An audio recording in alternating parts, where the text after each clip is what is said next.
Welcome back to Bloomberg Surveillance. Romaine Bostic alongside Emily Grafale. Emily, stock futures right now on the back foot, setting up for what could be a third straight day of declines for an S&P 500. An S&P 500, we should point out, that's still sitting on year-to-date gains of more than 25%.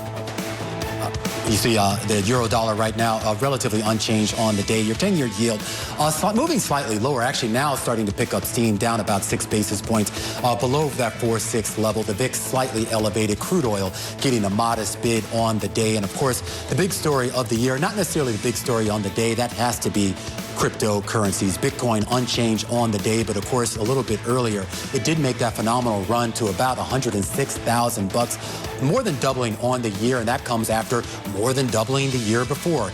And a lot of people looking at these record-breaking rallies and wondering whether it could cool significantly as investors really try to assess the impact of a new administration coming in, an administration that is promised to be supportive of crypto.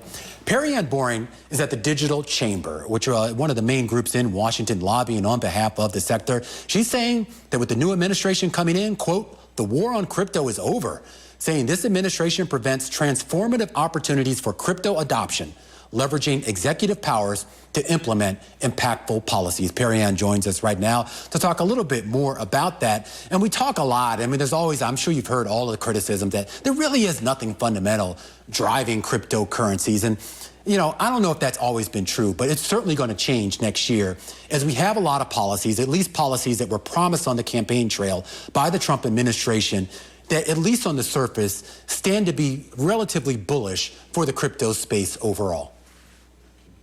Well, cryptocurrencies play a very important role in the geopolitical as well as the macroeconomic environment. Starting with Bitcoin, the world's first cryptocurrency, this presents a store of value. And in a time where we have very significant economic volatility all around the world, historically high levels of inflation here in the United States, but in also many other places, having a safe store of value that's a digitally native asset is an idea that this time has come, and that's why Bitcoin is really seeing huge amounts of adoption. Bitcoin is up over 150% this year. It has been the best performing asset class in the world for 12 out of the past 15 years. The fundamentals are extremely strong. But as we mentioned earlier, public policy and politics absolutely drive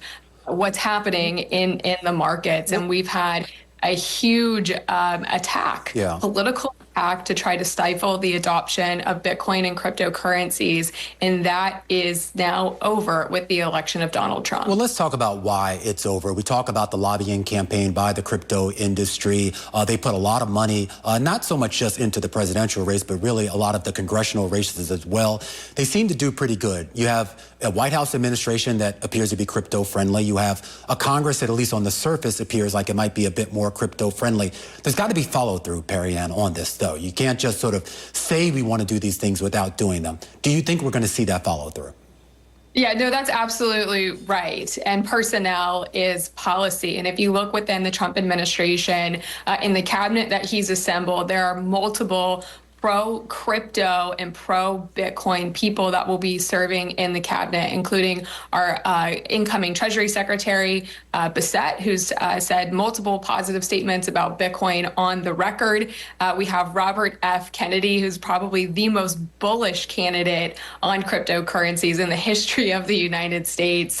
And then we also have Paul Atkins, who will be our incoming Securities and Exchange Commission chair, who is also very supportive of this space. He serves as one of our advisory board members at the Digital Chamber, and he really knows what policies need to be put in place to help foster the innovation and the development of this technology here in the United States. And then turning to Congress, because Congress is also going to play a very important role in developing that legal environment that will incentivize the private sector's development of this technology here. We have over 290 members of Congress that will be sworn in just a couple of days that ran on pro-crypto platform. So crypto is the majority party. This is not a partisan issue. We have many, many members from both sides of the aisle that understand the importance of this technology in the United States leading in its development. You know, Perianne, one of the positions that hasn't been filled yet is the person who's going to be leading the CFTC and their role in crypto. There were some reports about a month ago that you were a contender to lead the CFTC. Is that still on the table? Well, it's absolutely critical that the CFTC has a pro-crypto person leading the agency. Cryptocurrencies, the majority of cryptocurrencies are commodities. And the biggest issue facing the crypto industry is this regulatory ambiguity, which cryptocurrencies are securities, which ones are commodities. And both those two agencies have issued confusing and conflicting statements on which one has jurisdiction over the crypto space. So President Trump is vetting a number of pro-crypto candidates. That's the extent I'm able to share with you today, but it is critical that we have a pro-crypto leader and someone who is going to ensure that the CFTC is leading that conversation, because the CFTC should be the primary regulator for cryptocurrencies. I want to get back to Bitcoin specifically, because you have a pretty large price target for Bitcoin ending 2025 at 800K. Tell us about that. What's really going to drive that? Yeah, and I don't make price predictions because it's impossible to predict the price of Bitcoin. There's so many factors that go into why the price is what it is on any given day. So I really encourage investors and people to look at models. What do the economic models, what do valuation models tell us about what is the value of Bitcoin? And there's a couple that I can reference. Stock to flow, which is over 80% accurate to the historical price of Bitcoin, has a base case of over 800K at the end of 2025. Over the past three halvings, that model has been over 2 standard deviations above its price. So that could potentially be on the higher side, as high as $3.2 million by the end of 2025. Yeah. A couple other models to look at are just a historical price trend. That has that at 190K today. And Metcalfe's Law has Bitcoin at 119,000 today. Again, these are valuation models.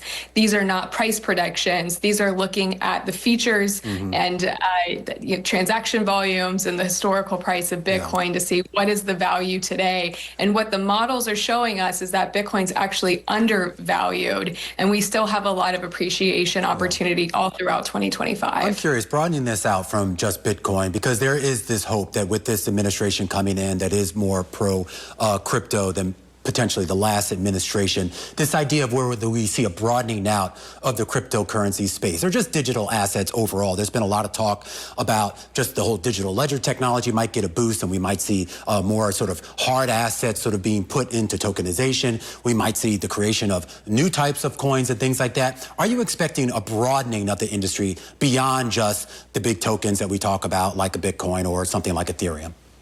Yeah, absolutely. And that's why the SEC and the CFTC are so critical, and the people that lead those agencies are so critical. The reason why we have seen just so many innovations and investors and activity leave the United States is because we don't have regulatory clarity between the SEC and the CFTC. Again, Bitcoin's the world's first cryptocurrency. Its application is a store of value that's very different than smart contracts or building decentralized applications or other distributed ledger models. But Bitcoin's leading the way. These rising tides lift all boats. And this is where that concept of Web 3.0 really comes in.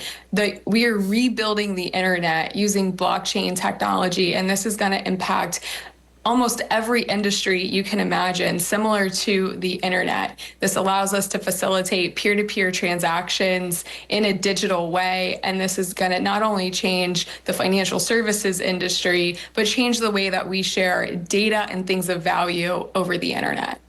You talk about regulatory clarity, one of those being, defining what the SEC is going to be overseeing versus the CFTC. But what else are you thinking about in terms of more regulatory clarity for the crypto industry that we could see in the years ahead? Is it about clarifying or adding more regulations that would be pro-crypto?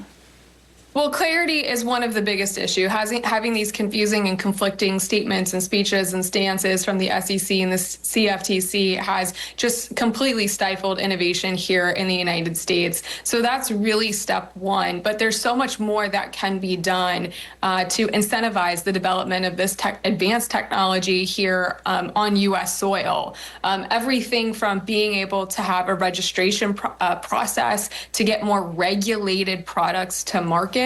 That all needs to be built at both agencies. Yeah. And then there's other agencies that come into play. IRS is a big one. Tax policy has a huge impact on adoption. So getting better and clearer tax policy from the is also a big priority of the incoming Trump administration, is something that can encourage the adoption of cryptocurrency. All right, Perianne, you have to leave it there. Perianne Boring over at the Digital Chamber, a closer look here at the phenomenal year for crypto, potentially another phenomenal year up ahead. And